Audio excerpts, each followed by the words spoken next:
Hi friends, welcome back to our protector Telugu channel. So ఇవాళ యాక్చువల్గా markets most of the time యాక్చువల్గా side వేస్లో ఉన్నాయని చెప్పొచ్చు. బట్ ఇనీషియల్గా మనకి ఏదైతే డ్రాప్ వచ్చిందో అది నిఫ్టీ వరకు అయితే మనకి కొనడం జరిగింది. మీరు అది 5 minutes టైం ఫ్రేమ్లో కనుక, షార్టర్ టైం ఫ్రేమ్లో కనుక చూస్తే మీకు క్లియర్ కట్గా కనబడుతుంది. బట్ తర్వాత మీరు ఎంత ఫ్లాట్ ఉందంటే అసలు, అంటే ఆ వాటెవర్ ఆ డిప్ 21,000 చూసారు కదా, 588 నుంచి ఇక్కడ ఒకసారి లైట్గా ఇక్కడ ఒకసారి. సో ఓవరాల్గా చూస్తే మీకు మార్కెట్ వన్స్ గ్యాప్ అప్ అయిపోయిన తర్వాత ఫ్రెండ్స్, సో మనకి ఎక్కడా కూడా మార్కెట్ అనేది మొమెంటం అనేది లేదు యాక్చువల్గా. సో ఆ వన్స్ ఇనీషియల్ గ్యాప్ అప్ వచ్చిన తర్వాత మటుకి ఫ్లాట్ అండ్ కన్సాలిడేషన్ అని చెప్పొచ్చు ఓవరాల్గా. సో నేను మళ్ళీ ఒకసారి రిఫ్రెష్ చేసి చూస్తున్నాను ఎందుకన్నా సేఫ్టీకి. సో ఇప్పుడు చూడండి, ఈ రేంజ్లోనే ఉంది కదా మనకు మార్కెట్. బట్ బ్యాంక్ నిఫ్టీ వచ్చేసరికి మటుకి కొంచెం మనకి అప్ మూమెంట్ తీసుకొచ్చాడు. బట్ ఓవరాల్గా బ్యాంక్ నిఫ్టీ కూడా మనకి ఇవాళ ఫ్లాట్గానే క్లోజ్ అయింది ఫ్రెండ్స్. సో ఇది రేంజ్ మనకి. మనం ఫెబ్ ఫస్ట్ వీక్ లోపల అట్లీస్ట్, అంటే నేను వర్స్ట్ సినారియోలో ఒక 10 daysలో మటుకి 10 working daysలో లేదా 12 working daysలో మనకి ఇదిగోండి ఈ గ్యాప్ ఫిల్ అనేది వస్తుంది అనుకుంటున్నాను. సో అది మోస్ట్లీ గ్యాప్స్ లాగానే స్టెప్ బై స్టెప్ ఫిల్ అయిపోతాడు అనుకుంటున్నాను. సో చూద్దాం ఫ్రెండ్స్. సో ఇవాళ యాక్చువల్గా మీకు బ్యాంక్ నిఫ్టీ కూడా ఒకసారి చూస్తే, ఇది రెండు కూడా స్పాటే, నేను స్పాట్ ప్రైసే చూస్తున్నాను రెండు కూడా. ఇదిగోండి, సో నిఫ్టీ బ్యాంక్ నిఫ్టీ రెండు కూడా మనకి గ్యాప్ డౌన్ అయిన తర్వాత ఇలా ఉన్నాయి. బట్ బ్యాంక్ నిఫ్టీ చూసారా ఇవాళ, ఇదిగోండి హై వచ్చేసి మనకి రఫ్లీ 46,214 వేశారు కదా. నేను ఒకసారి మార్క్ చేస్తాను. ఇది మనం 5 minutes టైం ఫ్రేమ్ మీద ఉన్నాం ఫ్రెండ్స్. ఓకే, సో కొంచెం జూమ్ చేస్తే మీకు క్లియర్ కనబడుతుంది. మీరు చూసిన తర్వాత ఇదిగోండి ఈ క్యాండిల్స్ ఎవరైతే ఎంటర్ అయ్యారో 1 2, ఇదిగోండి ఇది లాస్ట్లో ఒక స్మాల్ డిప్పే, బట్ 50 points ఒక్కసారి కొట్టాడు అనమాట. ఓకే, సో ఈ వాట్ ఎవర్ ఇవి ఉన్నాయి కదా, ఈ మూడు కూడా, ఈ మూడిటిని మనము గమనిస్తే మనకి బ్యాంక్ నిఫ్టీలో సెల్లింగ్ అనేది కంటిన్యూస్గా ఉంది కదా. సో అది ఒకే ఒక్క రీజన్. ఆ రీజన్ ఏంటి? హెచ్డిఎఫ్సి బ్యాంక్, హెచ్డిఎఫ్సి ఏఎంసి మనకి రెండు కూడా టైఅప్ మెర్జ్ అయిపోయిన తర్వాత మనకి ఆ వెయిట్ అనేది పెరిగిపోయింది నిఫ్టీ మీద, బ్యాంక్ నిఫ్టీ మీద. సో ఆటోమేటిక్గా ఆ వెయిట్ అనేది మనకి చాలా పెద్ద ప్రాబ్లం అయిపోయి కూర్చుందనమాట.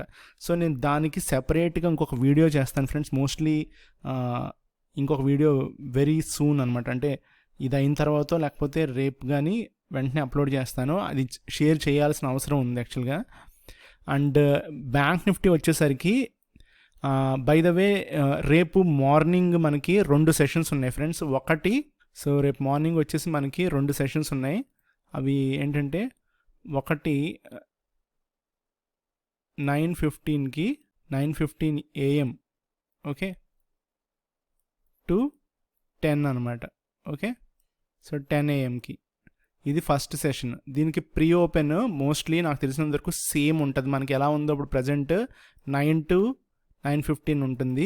ఇన్ కేస్ ఏమైనా చేంజెస్ ఉంటే 5 minutes ముందు ఉండొచ్చు. ఓకే, రెండో సెషన్ వచ్చేసి, ఇది ఫస్ట్ సెషన్ ఇది. సో సెకండ్ సెషన్ వచ్చేసి 11:30 AM నుంచి 12:30, అంటే ఇది ఒక 1 hour అనమాట. పైన ఏమో 45 minutes, కిందేమో సెకండ్ సెషన్ వచ్చేసి 1 hour ఫ్రెండ్స్. ఓకే, సో ఇది 12:30 PM అవుతుంది కదా ఆటోమేటిక్గా.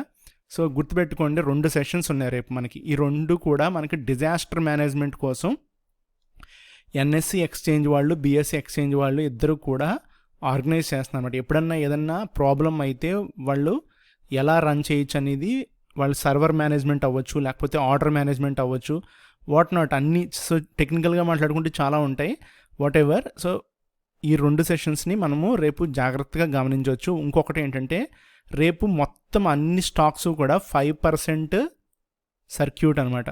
ఓకే, 10%, 15%, 20% లేవు. రేపు ఏ స్టాక్ అన్నా సరే, క్యాష్లో అవ్వచ్చు, F&Oలో అవ్వచ్చు.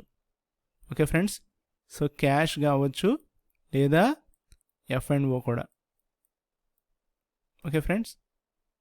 సో F&Oలో సో మనకి ఫ్యూచర్స్ అండ్ ఆప్షన్స్ రెండు కూడా 5% సర్క్యూట్ గుర్తుపెట్టుకోండి. And one more thing, last and final ఏంటంటే, రేపు ఈవేళ కొన్న స్టాక్స్ ఏదైతే ఉన్నాయో సారీ ఫ్రైడే ఉన్నాయి కదా, సో ఫ్రైడే స్టాక్స్ రేపు మనము అమ్మలేము. ఓకే, గుర్తుపెట్టుకోండి. రేపు మనకి అమ్మడానికి ఆ స్టాక్ అవైలబిలిటీ ఉండదు, ఒకటి చూపించదు. రెండోది ఒకవేళ అవైలబుల్ ఉన్నా కూడా మీరు సెల్ చేసినా రిజెక్ట్ అయిపోద్ది, మోస్ట్లీ చూపించడం అనమాట. ఓకే, సో ఈవేళ కొన్న స్టాక్ రేపు అమ్మలేం. ఓకే, సో రేపు 2 సెషన్స్ ఉన్నాయి, 9:50 AM నుంచి 10 AMకి ఒకటి, 11:30 AM నుంచి 12:30 PMకి ఒకటి. అండ్ క్యాష్ అండ్ F&O స్టాక్స్లో 5% సర్క్యూట్ రేపు. ఫ్రైడే ఈవేళ కొన్న స్టాక్ రేపు అమ్మలేం. Okay, so I just want to share you guys, అందు గురించే ఇది. అండ్ నెక్స్ట్ వచ్చేసి రేపు బ్యాంక్ నిఫ్టీ మీద నేనైతే అవాయిడ్ చేస్తున్నాను ట్రేడ్ ఫ్రెండ్స్. సో అందు గురించే నేను రేపు వ్యూ నేనైతే చెప్పట్లేదు, ఎందుకంటే రేపు morning 1 hour just like morning ఇంకొక 1 hour అంటే రఫ్లీ మనకి 1 hour 45 minutes sessions. So highly volatile ఉంటాయి కాబట్టి రేపు మోస్ట్లీ కూడా సర్క్యూట్స్ కొడతాకి ఛాన్సెస్ ఉన్నాయి స్టాక్స్లో, ఏ స్టాక్ అన్నా సరే. సో సర్క్యూట్స్ కొడతాకి అంటే కొన్ని బీట్ అండ్ డౌన్, అదే ఏవైతే స్టాక్స్ బాగా పెరిగిపోయినాయో ఆ స్టాక్స్లో సర్క్యూట్లు కొడతారు రేపు. సో కొంచెం జాగ్రత్తగా మేనేజ్ చేయడం బెటర్. రేపైతే నేనైతే వెయిట్ అండ్ వాచ్ చేస్తాను ఫ్రెండ్స్. సో రేపు 80% రేపు ట్రేడ్ అయితే చేయను. ఒకవేళ ఇన్ కేస్ ఏదన్నా ఛాన్స్ ఉంటే దానికి స్టాక్ వైజే చేస్తాను తప్ప బ్యాంక్ నిఫ్టీలో మటుకు రేపటి వరకు నేను దూరను, అంటే నేనైతే ఎంటర్ అవ్వను ఫ్రెండ్స్. ఓకే, సో ఇది ఇవాళ వీడియో ఫ్రెండ్స్. రేపు జస్ట్ లైక్ వాచ్ చేయడం బెటర్. ఏదైనా స్టాక్లో మీరు ఎక్కువ ప్రాఫిట్లో ఉంటే మట్టుకి దాన్ని కూడా టచ్ చేయకపోవడమే బెటర్ ఫ్రెండ్స్ రేపు ఒక్కరోజు వరకు, ఎందుకంటే మళ్ళీ మండే మనకి న్యూ ప్లాట్ఫామ్, న్యూ థింగ్స్ అనేవి కొత్తగా ఉంటుంది కాబట్టి, so everything will be new కాబట్టి సో టచ్ చేయబడమే బెటర్. Okay, thank you.